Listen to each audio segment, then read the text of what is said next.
Thanks for sticking with us. This is Running, a legislative debate program produced by Alaska Public Media and KTOO. I'm Nat Hers.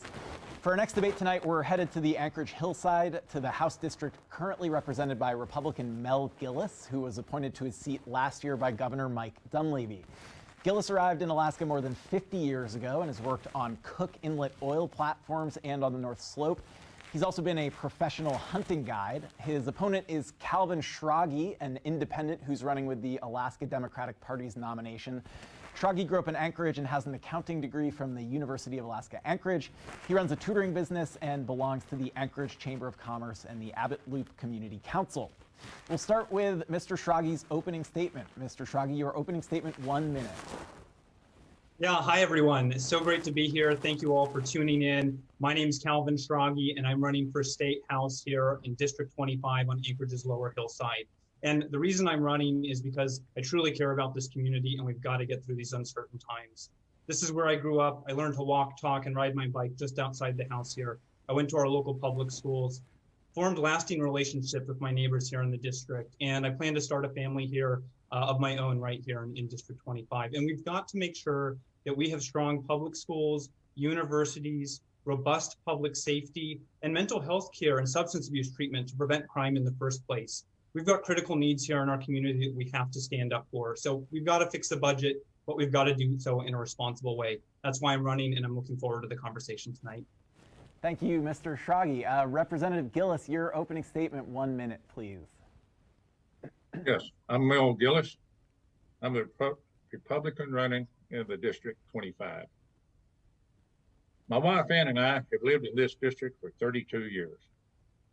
I'm proud to say that we will be celebrating the 50th wedding anniversary in 4 days.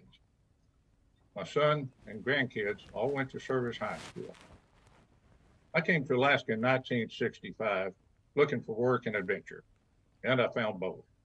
I've worked construction all over the state, worked in the oil fields in Cook Inlet and on the North Slope. 1970, I got my marriage license and hunting guide license. Proud to say, we're still going strong. At my age, I'm not looking for a career in politics.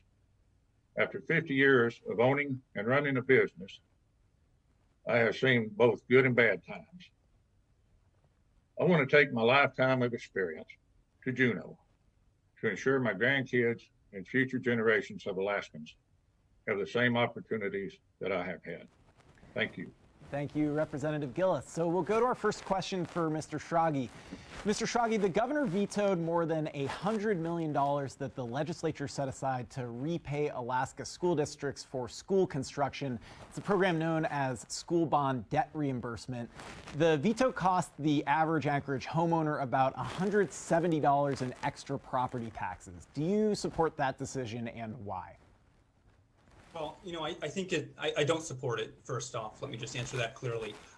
We've got to find real ways to balance this budget, and simply shifting costs onto municipalities and other communities, that's not how we get through this. We need to get through this by, yes, finding cuts and finding efficiencies where we can to reduce our budget where it makes sense and where we can do so responsibly. But that's not the issue we're facing today. We are facing an issue of making sure that we have the services we depend on. We need to make sure that we have funding for these programs and that we find a way to balance this budget that isn't directly pulling on Alaskans here in Anchorage or in our communities. This is just a cost shift, and it's a cost that we're paying. Thank you, Mr. Schrage. Representative Gillis, the governor's veto of school construction money caused the average Anchorage homeowner to pay about $170 in extra property taxes. Do you support that decision? Yes. Why? We don't. Alaska's broke. We really don't have the money that we need. Okay. Well, I guess, I mean, I'd circle back there. I mean, is I don't know. That's a pretty straightforward answer, so maybe I won't circle back there. We'll just move on to question 2. This is for Representative Gillis. Representative Gillis, Alaska's per student schools budget, what's known as the BSA or base student allocation, has not increased since 2017. Do you support an increase in school spending to keep up with inflation? You know, some of the highest spending in the country, Alaska has. And we're getting some of the worst results. We need to get value for our spending. I support public schools. My son and grandkids have went to school up here.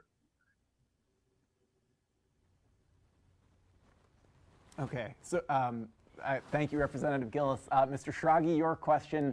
Alaska's per student schools budget, what's known as the BSA, has not increased since 2017. Do you support an increase in school spending to keep up with inflation?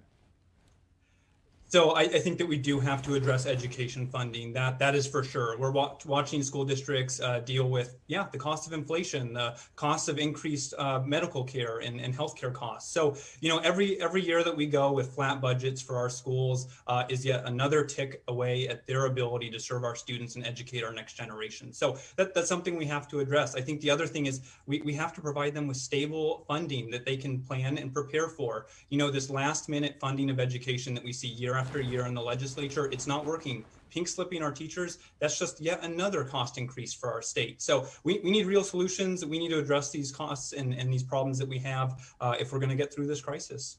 So Mr. Schrage, is that a yes? You would support an increase to the BSA for inflation?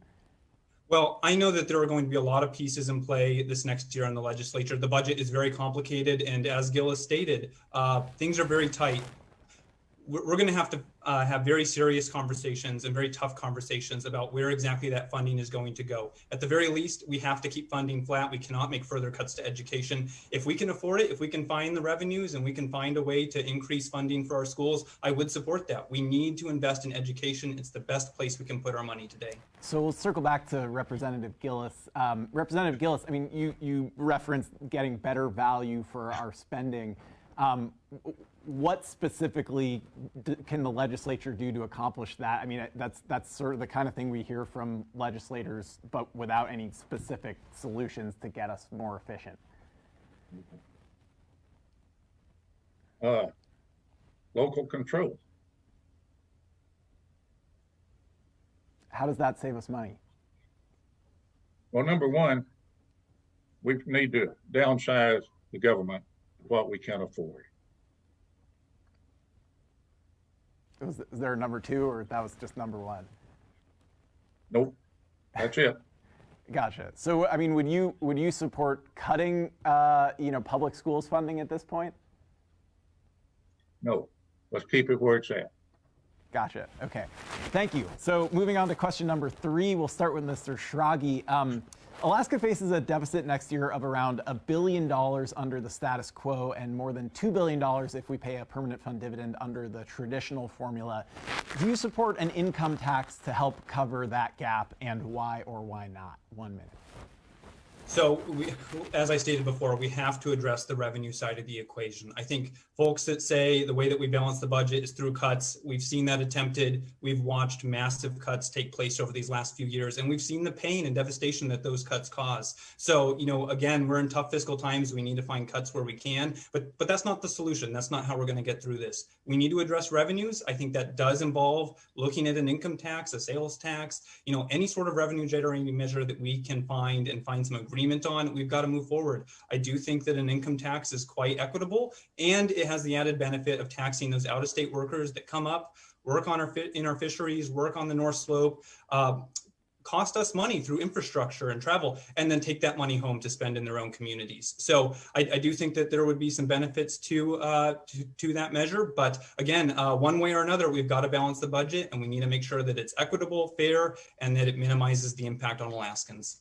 Thank you, Mr. Schrage. Representative Gillis, do you support an income tax to help cover Alaska's budget deficit? No. All right. That should be the last option. Okay. So I'll just go straight back to you. How else should we be covering the deficit if not with an income tax? We could first get a spending cap. Number 2, we've got to balance the budget. And the taxes should be the last resort, not the first option. So are you saying that you support cuts to government in that case? And if so, can you name some specific programs that you would support cuts to? Well, you got the Constitution, which says what we have to pay for. Then you've got what we need, and then you got what we want. We need to take care of the constitutional spending and what we need before we go to what we want. So is that a no, you don't have any specific programs that you would support cuts to? Probably not. I would just have to do a lot more checking on programs. Okay. Mr. Schrage, we'll go back to you quickly. I mean, you did not commit to supporting any particular kind of a tax. If there was majority support, including your vote in the legislature for an income tax, would you vote for it conceptually? Oh, certainly. If there's a consensus in the legislature for an income tax, hey, and it funds schools and public safety and infrastructure and the roads being plowed, I mean, those are the things that we want. And, you know, I know that talking with my neighbors here in the district, you know, I've knocked on more than 3,000 doors, and my neighbors understand that we have to pay for these services. We cannot go without public schools or universities or plowing in the winters. People are willing to chip in for strong services. Thank you, Mr. Schrage. So last question will go to Representative Gillis first. Representative Gillis, Governor Dunleavy disbanded the state commission that was planning Alaska's response to global warming. We've seen climate change force the relocation of rural villages, and we've also seen it add tens of millions of dollars to the cost of our resource development projects. I just reported a story on how the Red Dog Mine had to spend $20 million on a new water treatment system because of permafrost thaw. What actions should the state be taking to address the effects of global warming here? Well, be on the hunting guide and know that it's occurring. That's going to be up to in Alaska. Well, I would just have to say we're going to have to let the government figure that one out. There's not enough people up here to really be damaging Alaska. So as far as climate change, I believe it's real, and something should be done about it. So you've got 30 seconds left in your answer here. I'll just come right back to you. I mean, when you say the government should figure that out, that's not you as a member of the legislature? That'd be the federal government's job. Okay. Thank you. So thank you, Representative Gillis. So Mr. Schrage, what actions should the state be taking to address the effects of climate change here? Well, I agree with Gillis. Climate change is real, and it is something that has to be addressed. I think that's exactly what the Climate Action Plan did. It incorporated climate action into our governmental planning. I think that we should bring back that climate action plan, and we should plan for the very real repercussions of climate change that we're seeing. We need to plan ahead. When we relocate villages or address these problems as they occur, it costs us more money at a time when we don't have the means to take care of those issues. So we need to plan ahead, reduce costs, set folks up here in Alaska for success, and give them the time and planning to be able to adapt to this changing world that we're in. So we've still got 20 seconds left here. I mean, yeah. would you vote for legislation reestablishing a climate change task force or a climate change policy for Alaska? I think that we have to. Like I said, if we don't plan for these issues that we're seeing, we don't plan ahead, it costs us more money. That's the opposite direction we need to be headed in. So yes, I would vote to reinstate that. It's an issue that has to be addressed. Thank you, Mr. Schrage. So we'll jump forward to the lightning round, where we'll ask each candidate a series of yes or no questions. I'll repeat myself here. We're looking for yes or no, not any other form of answer here. So we'll start with Mr. Schrage. Mr. Schrage, does the permanent fund dividend belong in the Alaska Constitution in some form? Yes or no? Was that the permanent fund dividend? Correct. I believe that we should, yes. Okay. Thank you. Representative Gillis, does the permanent fund dividend belong in the Alaska Constitution in some form? Yes or no? Yes. Thank you, Representative Gillis. Representative Gillis, are you voting for ballot measure 1, the oil tax initiative? No. Mr. Schrage, are you voting for ballot measure 1, the oil tax initiative? No. Mr. Schrage, are you voting for ballot measure 2, the election overhaul? Not in favor of the ranked choice necessarily. We're looking do like for the a dark yes, money no. stuff. Yeah, no. Okay, Representative Gillis, yes or no on ballot measure 2, the election overhaul? No. Thank you. Representative Gillis, can the Pebble Project and the Bristol Bay salmon fishery safely coexist? Yes or no? Boy, that's a hard one. Yes. I'm going to have to say no. Okay, Mr. Schrage, can the Pebble Project and Bristol Bay salmon fishery coexist? Yes or no? No. Thank you, Mr. Schrage. Have you ever eaten one of the delicious burgers at the Long Branch Saloon, which is located in this House district? Almost better than the burgers are the cheese curds. Yes. Thank you. Representative Gillis, have you ever had a burger at the Long Branch Saloon? Last night. That's better than yes or no. Thank you. Representative Gillis, have you ever seen a bear in Far North Bicentennial Park, which is also in your district? No, I haven't. Mr. Schrage, have you seen a bear in Far North Bicentennial Park? Yes or no? Just on the edge up at Service. Thank you, Mr. Schrage. Does the state get a fair amount of tax and royalty revenue from the mining industry? Yes or no? I'll say no.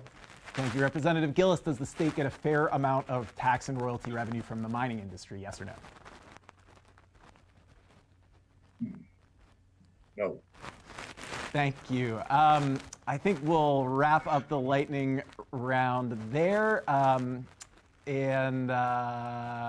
we're just skipping forward here. That's Calvin Schrage, the independent candidate running with the Democratic nomination for a Hillside House seat, along with the incumbent Republican representative, Mel Gillis. We're going to take a quick break here while we get ready for the next debate on our schedule, which is for a tight race for an East Anchorage State House seat. We'll be back soon. Thanks for sticking with us, and thank you for being with us, Mr. Schrage and Representative Gillis.